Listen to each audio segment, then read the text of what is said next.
আসসালামু আলাইকুম বন্ধুরা, আমি আজকে পুঁটি মাছ রান্না করছি রাতের জন্য। পুঁটি মাছ দিয়ে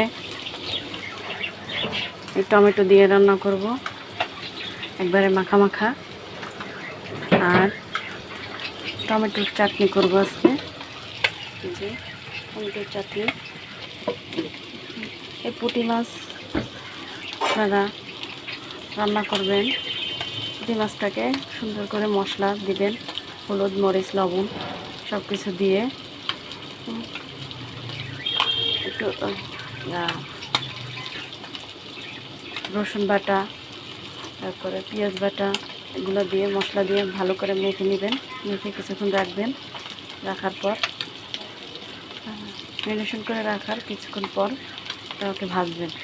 এপিট এপিট করে ভাজবেন, ভাজে তারপরে যখন এপিট এপিট করে ভাজা হয়ে যাবে তখন এটার উপরে টমেটো দিয়ে আস্তে ঢেকে দিবেন। আস্তে আস্তে করে এটা শুকনা মাখা মাখা হয়ে যাবে।